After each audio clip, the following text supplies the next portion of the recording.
Alright folks, been a little while since we've done one of our videos, so here we go.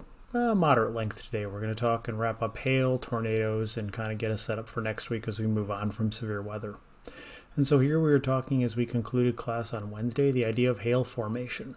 The requirement that you have for some strong updrafts, basically causing this rising motion within a cloud, the condensation, and getting up to a layer of the cloud that's below freezing, and so we can bring this warm, moist air high up here, cool it off, and start to form small pieces of ice, and as they rise and sink and get picked up by the updraft, and then start to fall again, but get picked back up by the updraft, they can grow over time. And that's why, again, if you slice a hailstone, you'll kind of see rings in there. And so the largest hailstones are going to require an incredibly strong updraft to keep them suspended in a cloud before they fall down and end up at ground level. So where do we find hail? Not always where we find the most thunderstorms. Recalling back to our early days, we saw the thunderstorms were common down in Florida, but the temperatures throughout the troposphere are simply quite warm in Florida, and we don't get nearly the number of days with hail, even though there are a lot of thunderstorms.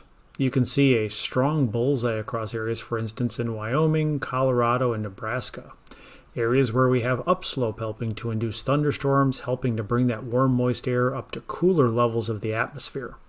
And so, interestingly enough, areas that are still prone to thunderstorms but don't nearly have the number of days with thunderstorms as, say, Georgia and Alabama and Florida are going to be the key when it comes to hail. Also note, though, that the days decrease pretty significantly as you work your way out into the west, although there is some interesting information as you get right along the west coast, smaller size hail, but still with the cooler air supportive of some hail days. This is another one of those important takeaways from this class, and I really do mean that. The idea of what do we mean when we talk about tornado or severe thunderstorm watch versus a tornado warning. And so I'll put both up on the screen here now. The idea of a watch is going to be that conditions are right. We basically have the ingredients for a recipe sitting on the table and just ready to be made into something, well, that's notable, worse. And so we have, for instance, that lift, the instability, the moisture, the shear. And so folks at the Storm Prediction Center in Oklahoma are going to put out a tornado watch. The conditions are favorable for tornadoes, or sometimes severe thunderstorms, to form. The local National Weather Service office is the ones that actually put out a warning. And so here the idea of a tornado warning is going to mean a tornado has been spotted. We've already talked about the indications within radar of the rotation that might be found. And so this is going to be the idea of, on the top with a watch, that be cautious. Be looking out for the potential for storms to develop and become severe. The bottom means take cover. Heed this seriously because this means something has been spotted or is highly likely to occur. And so when we talk about tornadoes, it's important to understand how tornadoes are actually rated. And they're rated through what's known as the Enhanced Fujita Scale. Ted Fujita was a professor of meteorology at the University of Chicago who did extensive work, especially in the 1970s, trying to outline very, very detailed diagrams of what happened with tornadoes, especially during what's known as the super outbreak of 1974. And so it's, again, very important, this first bullet. Tornado strength is based on damage. It's not how the tornado looks. It's not the color of the tornado. It's the idea that we rarely actually can measure a tornado's wind speed, and so we're going to have to estimate it based upon the damage that it causes. And so this ends up being a little bit tricky. What happens is that after there are likely tornadoes in a region, folks from the National Weather Service will go out to do surveys. They'll look at what damage is caused and give a rating to the tornado. Sometimes, actually, it's determining whether it was a tornado. Were the winds just straight line winds from something like a squall line, or did we actually have a rotation that suggested a tornado?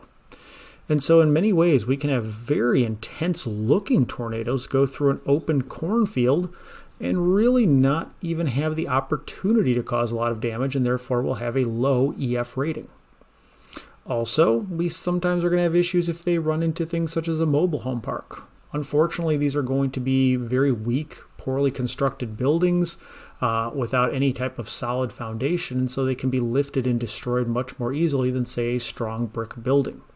And so it's very tricky to actually rate how these do occur, but it is going to be based on damage, and that is something very important to know. And so here is the screen showing how we actually rate tornadoes, going from an EF0 all the way up to the strongest tornado, an EF5. And so the big takeaway from this is the majority of tornadoes are weak. You can see here approximately 86% of tornadoes are an EF0 or an EF1. Not that these are, oh, no big deal, but the idea that you're not going to get the significant damage. You can get signs blown over, some trees toppled, partial roofs removed, stuff that, well, isn't desirable, but also is not going to cause significant injuries or fatalities.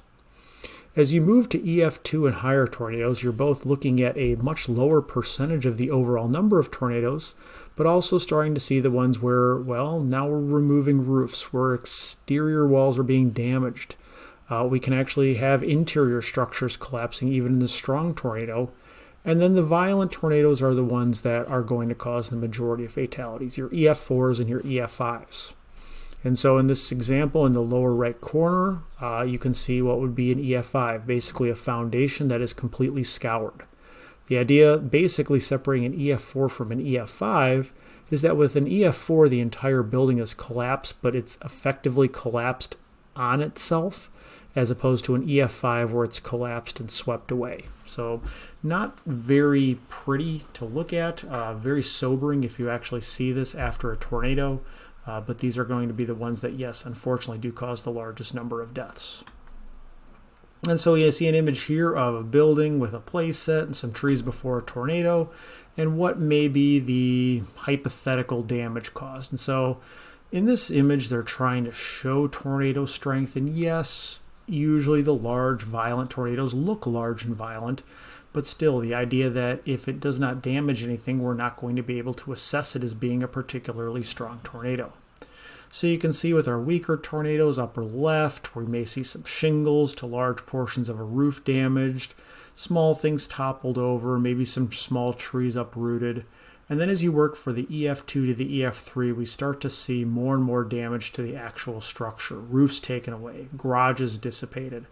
And then, of course, you can see the EF4, effectively the entire building has been destroyed. EF5, it's been destroyed and moved onward. And so I encourage you to, if you want to take a gander at the video on the bottom here from Rochelle, would have been an EF4 tornado that occurred about 6 years ago in northern Illinois. Taking shelter, and this is, again, just a little bit of safety and stuff that you should know and also is good information to pass along to others. When there's especially a tornado warning, not that you should go out and do a dance outside when there's a severe thunderstorm warning, you should still take caution and stay away from windows during a severe thunderstorm warning. But in particular, if there's a tornado warning, you want to get to the lowest level of your structure. And if you do not have a basement, the best thing to do is find a room in the interior of your home. The basis for this is you want to put as many walls between you and the outside of the building as possible. We just showed on the previous slide how the damage as you work your way into the strong to violent tornadoes is going to work its way with roof and exterior walls in towards the interior walls. And so the more barriers you can put between you and the outside, the better.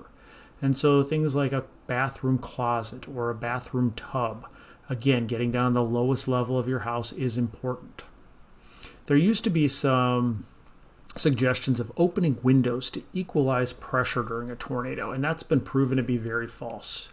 Strong tornadoes are not going to care one iota that the pressure inside your house is different. It's going to simply open the windows for you, to be perfectly honest.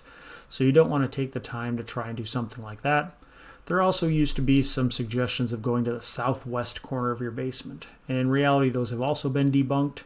Going to your basement is ideal, and if you can get under a large object if a significant tornado is about to hit, such as a pool table or something that order, that is the definite way to go about things. Other hazards associated with severe storms, you have downbursts, which are going to be strong localized bursts of strong wind. These are going to be a high wind hazard. These are going to be potentially associated with severe wind speeds, again, that 58 miles an hour or 50 knots or higher. A derecho, high wind hazard. These are going to be, again, what I showed a couple of class periods ago where we had the derecho back last fall. moving through right before the school year started through Iowa and Illinois, causing a number of significant wind reports as well as tornadoes. And then again, flash flooding is associated with some stronger storms, but note here again that these are not part of the severe storm criteria. Flash floods are going to receive their own warnings and their own criteria. So even though strong and severe thunderstorms can produce flooding, they are not officially part of the severe storm criteria. And so again, thinking of forecasting severe storms, we talked about the ingredients needed for thunderstorms, but we're usually going to look for stronger forcing, a better lifting, something that's causing a focusing mechanism for our thunderstorms to develop, with the big additional requirement of that wind shear. And so again, thinking back to thunderstorms, moisture, lift, and instability. For severe storms, we require those three plus some type of speed or directional shear. This allows the storm to tilt. We've talked about the idea of effectively allowing the precipitation to occur separate from where you have your updraft or the warm, moist air flowing into your storm. And so between these two, this is going to make sure that your storm can have longevity and then also potentially rotate. And so we look here at the synoptic environment, the idea of where are we going to look for severe storms. And so in this example, we have the warm sector of a cyclone, potentially a low-level jet. We talked about this earlier on in the semester. Stronger winds coming up off the Gulf, maritime tropical, moist warm air, potentially continental tropical air moving in behind your dry line, your hot dry air, and then this influx of cool dry air, the continental polar air mass driving in behind that. And then you may have winds, again, low level out of the south and moving to westerly. So we have both that speed and directional shear.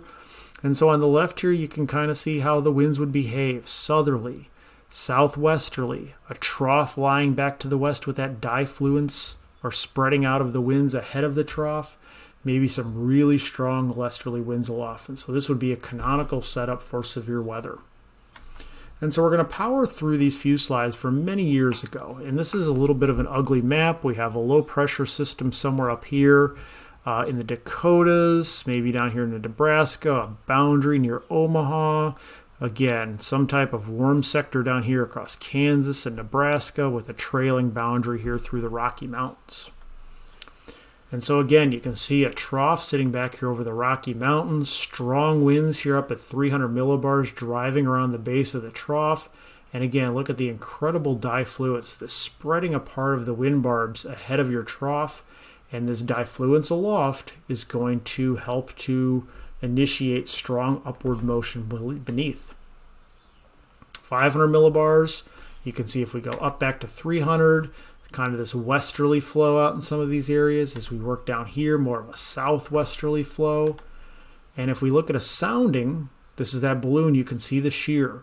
Southeasterly winds, southerly winds, westerly, southwesterly winds. So we got the turning, the directional shear, and also weaker winds to much, much stronger winds. And this would have been out of Omaha, Nebraska. And so here we see a number of other ingredients, some strong lapse rates, a lot of the different features. And to be fair, you don't need to really understand how to determine a sounding, but we'll talk about that early next week as we look at the homework assignment that was issued in lab. Looking later in the day, we can see this trough helping to eject out, some very strong winds out ahead of it. 500 millibars, again, some notable diffluence and very strong winds in the mid-levels. Sounding here, again, this would have actually been for 6 p.m., suggesting, again, some pretty strong directional and speed shear. And ultimately, what did we see? We saw about 111 tornadoes occur over the plains, a lot of moisture, a lot of lift, significant instability, and considerable shear. So pockets of tornadoes in the Dakotas, near Omaha and into Iowa, and then another area back here, Kansas, and down into Oklahoma. All right, we got through today's slides pretty quickly. I will send out an email as well talking a little bit about the homework assignment, and we will go over the homework more in class on Monday. Have a good weekend, stay healthy, and we'll see you soon.